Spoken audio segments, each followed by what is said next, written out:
Let's get started. Okay. All right, welcome to our first of 4 webinars that we will be hosting this fall semester 2014. Our first one is called Cost of Attendance, and it will be a 30-minute webinar because I am keeping an eye on the clock. Now, just so that we kind of get familiar with this chat feature, for those of you that are in the chat room and are here listening to my voice, could you go ahead and select your favorite emoticon that you see next to where you type? I'd like to see if you guys can actually hear my voice. As I mentioned, this webinar is being recorded. We were having some technical difficulties with closed captioning. Hopefully we can address these in post, especially when we make it available on our website for those of you who would like to listen to it again. And also we're looking into see if we can add a transcript to it because of this whole issue that we're facing with closed captioning. But anyways, having said that, let's see. I do people saying hello, and I see someone would like to have some coffee. It's okay. All right, well, let's just go ahead and get started. So the first thing I'd like to do is share with you the actual cost of attendances that have been created for Cal State Northridge. Now, did you know that there's 3 of them? The first one, which is available through our own website, by the way, these cost of attendances or cost of attendance information is available on our financial aid website. This first one that you're looking at is the cost of a living with parent or relative. And so all the cost of attendance will show the following. The numbers are different, but the information is the same. So in the top row, you have expenses, followed by if you're enrolling full-time, in other words, 7 or more units, and then per semester, and then what would happen if you stayed the whole year, in other words, the fall and the spring, and that's why you see full year. Matter of fact, I can use some tools here. Let me see if this works. Give me a second. Yeah. Okay. So anyways, this full year here basically means that you're attending fall and spring. And then what you see here in these areas, should we list it right here, here, here, here, here, here. These are the type of likely expenses or categories that a student would be responsible for addressing as a college student. But like I said, these numbers change. So anyways, this is a sample of cost of a living with parents or relative for 2014-15. Here's another one. This one is for a student who says that they're going to be living on campus. And by on campus means literally in our residence halls here on campus. As you can see, you have the same information, expenses, costs for 1 semester, and then multiplied by 2 for a full year. And then tuition, books, room and board, transportation, personal, loan fees, and then your totals. And then, go to the next one. We have here cost of living off campus. And that is for a student who is going to be living not with parents or relatives and not on campus, but actually off campus. And that could actually literally be an apartment right across the street, that's fine. It's just not on campus. And so even if, for example, let's say you're living at a friend's house, but you're renting, then that's considered off campus, right? Because parent and relative, that's a whole different cost of attendance. All right. So that's just wanted to show you that this information is available to you, and this is what you see. Matter of fact, financial aid, when we award you, if you were to apply for financial aid, we use any of these 3. Going backwards for a minute, living on campus or living with parent or relative. We use this information, especially, matter of fact, let me show you what I'm talking about, especially this number right here, the total. That's for with parents. This is if you're living on campus. And I'm sure you're noticing a trend here. Notice how the number keeps going up, living off campus. But the purpose of this presentation is to kind of show you how to look at the cost of attendance a little differently. I know you've been maybe hearing in the news about the reality that students are, college is getting too expensive, And on top of that, it is we're getting into debt, student loan debt, and right now we're up to $1 trillion. And matter of fact, there's so much money that now the government's involved in trying to figure out what's going on and how can we help students that have gone into the situation. But this presentation is to help prevent that to a great extent, if not alleviate it, by informing you how to look at the cost of attendance. Okay. So, in the chat feature, go ahead. I just want to kind of see from, I'm kind of monitoring on the left.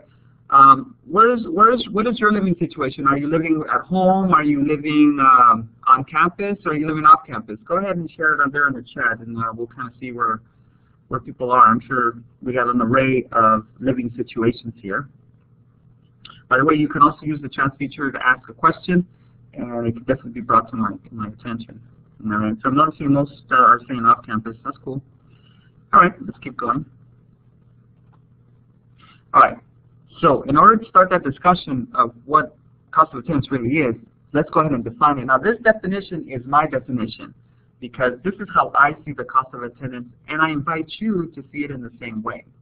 The cost of attendance for a school, in this case Cal State Northridge or CSUN, is an estimate of how much money may be needed to attend school for a specific academic year.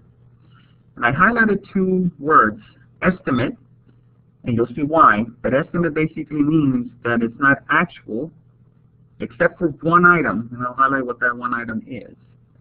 And may be needed. May be means it's possible that you may need that money. It's possible that you may not need that. I'm sorry, let's start over. Maybe that you have that cost, or maybe that you will not have that cost, depending on your individual need. Okay, so the cost of attendance for a school is an estimate of how much money may be needed to attend school for a specific academic year. So let's elaborate on that. Let me tell you what that means. All right, so on the books, there's two ways you can calculate a cost of attendance for any school, right? Not just CSUN, any university. So the first way you can calculate the cost of attendance is individually. And what that means is that you will ask each and every student what their expenses are. So, for example, Trey, I would ask Trey, how much money do you need for tuition? And he would tell me. Trey, how much money do you need for books? And he would tell me. For room and board or for your living expenses, and he would tell me. And then I would create his own individualized cost of attendance. But if I start with Trey, then I have to go on with everyone here in the webinar, which at this point I think is, how many of you guys are in, 10 of you are here with me. I'd have to do the same thing, but in order to be fair, I'd have to continue with everyone on campus. And I'm sure you guys know we have over 38,000 students here on campus, and that's just impossible. That just will not work. There are colleges out there that only have 200 students, and for those you can definitely set up an individual cost of attendance. But CSUN and bigger colleges are on the right side. We're actually using what's called the average or typical. Now, of course, some work is done. We work with the Chancellor's Office, and we look at the state, and we look at general typical information, and so we create what's called a general budget for all students.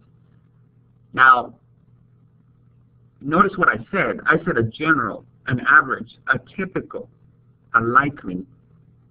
So in other words, all of us are individuals, but we cannot create an individual budget, so we have to use average and typical. And so those three cost of attendance that I showed you earlier, that's what they are. They're just average and typical. They're in no way a representation of you and should never be looked that way. You should only use those as a guide. And so if you use that as a guide, then you will end up creating your own cost of attendance, which means you should never compare or look at another person's cost of attendance, because everyone has different needs. And I'll go further into that. So let's revisit that cost of attendance. So here's the cost of attendance for this year, 2014-15, cost of living, the cost of living off campus. And as you can see, what you're looking at is average, typical, information. The only one that is true here is this one. Why is this the only one that's true? Because if you are going to enroll at CSUN with 7 or more units, you must pay $3,272. And so if you enroll full-time in fall and spring, then your tuition cost will be $65.44. Now, let me ask the chat room. Do you know what is the tuition cost for a student that enrolls half-time? That's unit 1 to 6 units. Go ahead. I'll keep talking as I see the answers here. So there's only 2 prices here on campus. There's either you're enrolling half-time or full-time. So I already shared with you the full-time, which is $3,272. What is part-time? Do you know?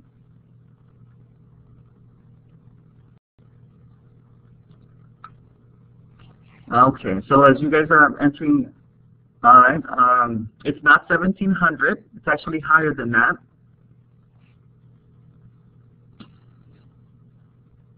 Because tuition and other fees are actually the actual cost to be in school. Then what does it mean with books? It's not 3,100. That's a lot. It's way less than that. Book supplies, room and board, transportation, personal miscellaneous, and loan fees. All this information here is oh my God, sorry for the writing, typical or average. In other words, this information is not reflective of you. Now, I'm hoping I can find an eraser. Yes, I think that's an eraser. Oh, sorry about that. Anyways, I hope you can still see this, but this is what I want to get across now. Notice here where it says transportation, $728. Now, if you don't drive, why would I have a $728 transportation cost? No, you can actually change that to 0. Room and board, it says here $6,525. Maybe I'm, you know, maybe my living situation is a little differently, right? Maybe I was able to get a good rate on room rent, so it's not really $6,525 for the semester. I may be just paying $3,000 this semester for a total of $6,000 for the year. Okay. By the way, if I'm talking too fast, please feel free to kind of raise your hand on there. There's a little raise your hand feature where I can kind of slow it down. Apologize for that. I'm getting too excited with this information. Books and supplies, $913.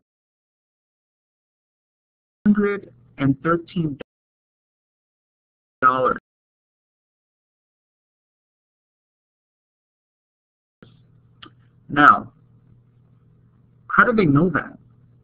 They don't know that. They don't know if I'm taking 7 units.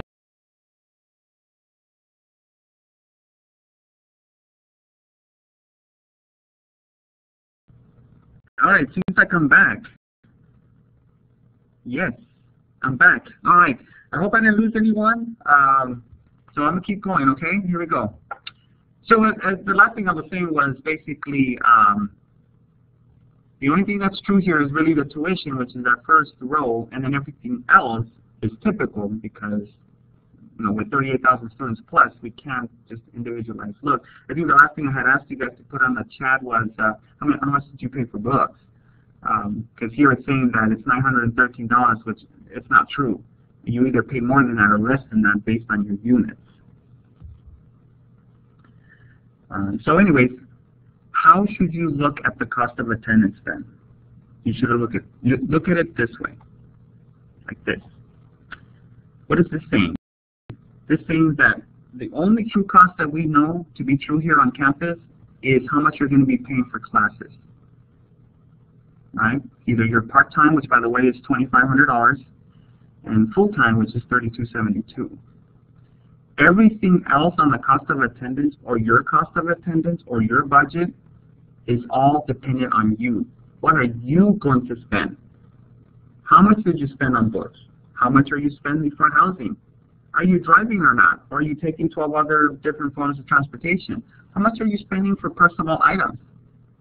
Right? If you borrowed, student loans, what are your loan fees? That can be calculated. So your total will not be whatever is being advertised on this cost of attendance, because sometimes they'll look at this information and then look at this number here, which it says 24,312, and say, oh my goodness, college is so expensive. And the answer is no, it's not. All right, the only expense here is $65.44. Everything else, which is important to you, can be different based on your situation. All right, so how should you look at the cost of attendance? So here's some tips. So we know that the tuition and other fees is actually $3,272, right? And for a full year, it's going to be $6,544. If everything stayed the same for the next 40 years, assuming you were an entering freshman, right, you can get an education here for only $28,000 or less. And by the way, CSUN was voted most value for your buck. In other words, you can get a great education here at CSUN and not even have to spend so much money.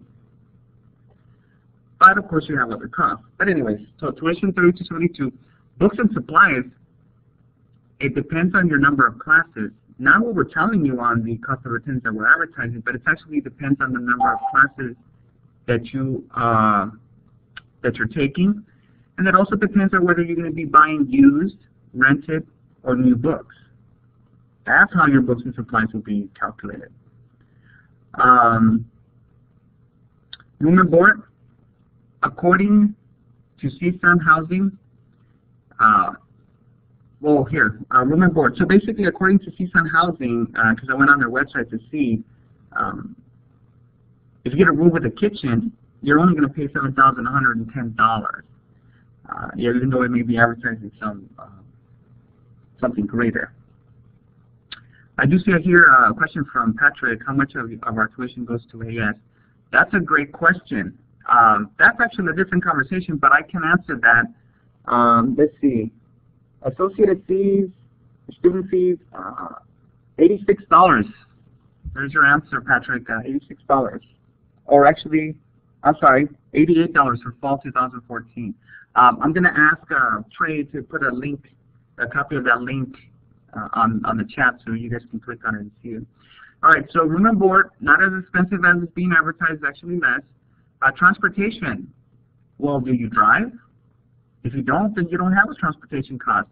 Do you walk? Are you on campus once a week?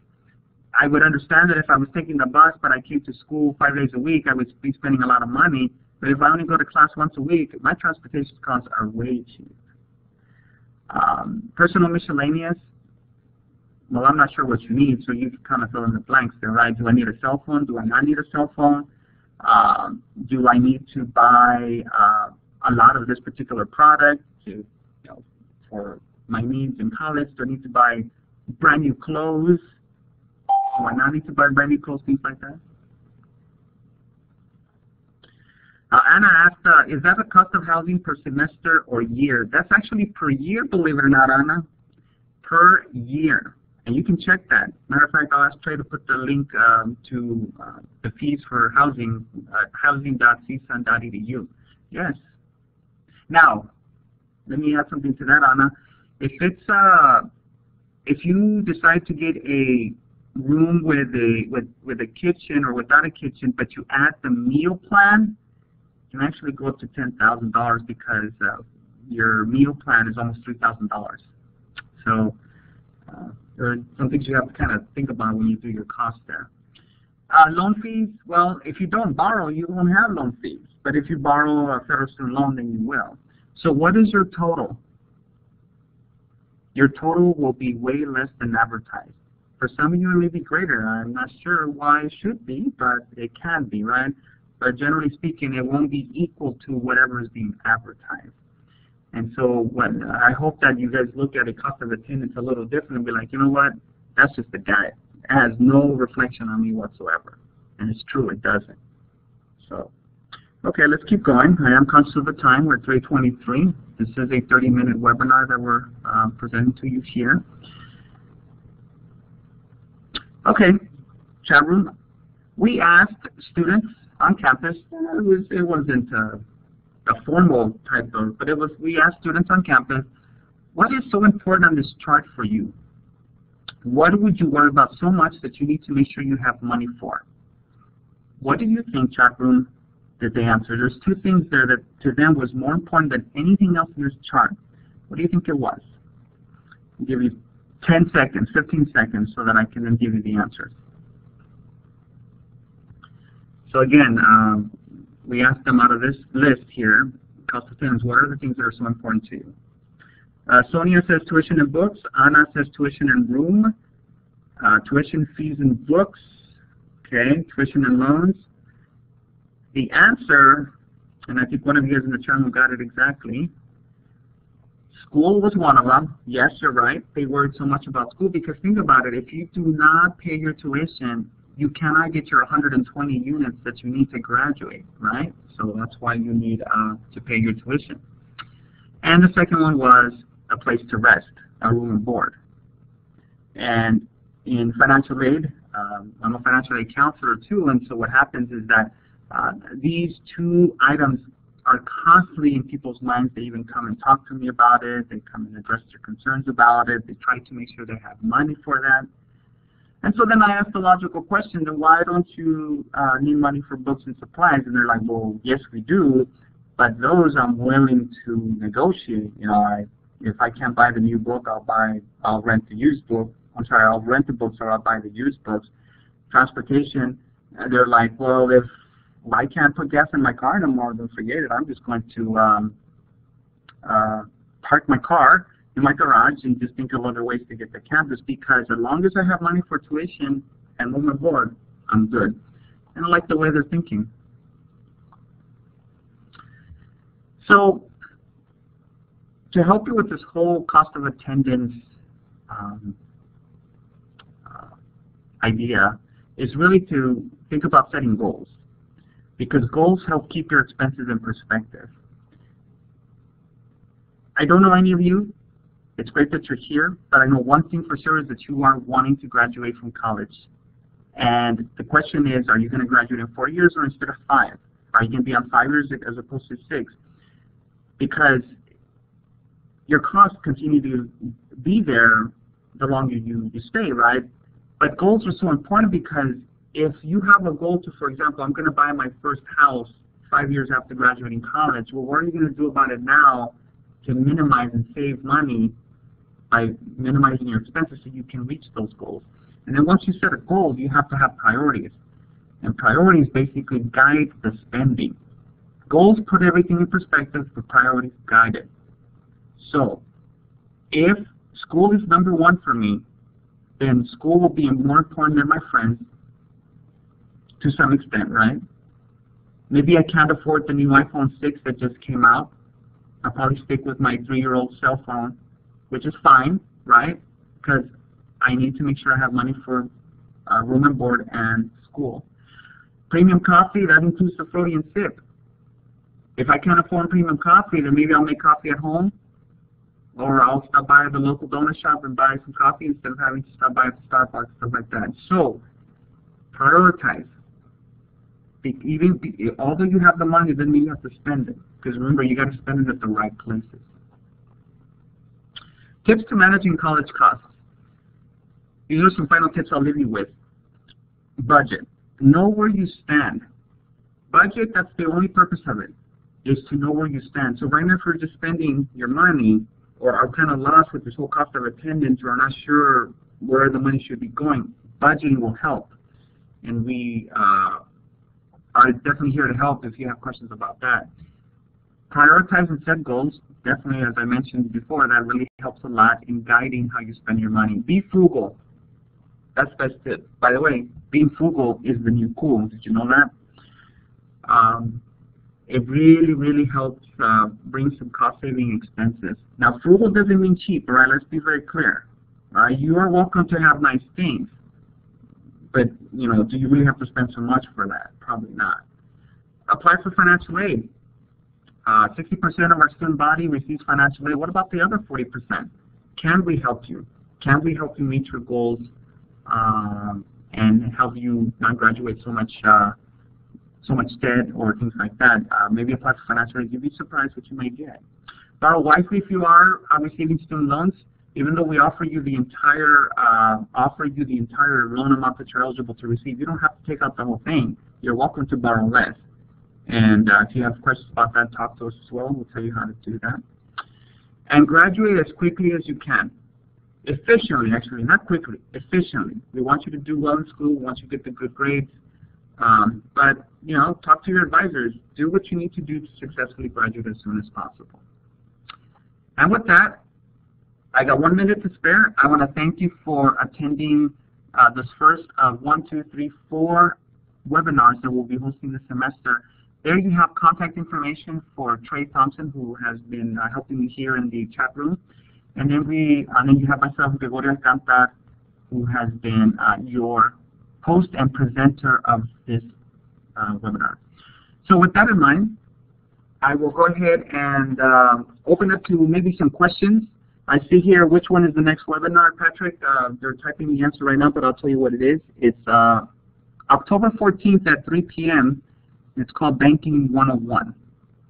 And you're definitely welcome to join. By the way, we're going to also have another one on November 24th, which is the week of Thanksgiving, called the Car Buying Process at 6:30 p.m. And then finally, we'll have the final one in December, just before the holidays, which is called Credit Cards versus Debit Cards. And I think we've put together nice webinars here, right, Trey? And that can definitely help you guys be well informed, right? We're all individuals and we can do whatever we want, right? But if I can instill some knowledge in you to help you just keep more money in your pocket, that's what I'm going to do. So with that, I don't see any more questions here, and we'll go ahead and end the webinar. Thank you for coming, guys.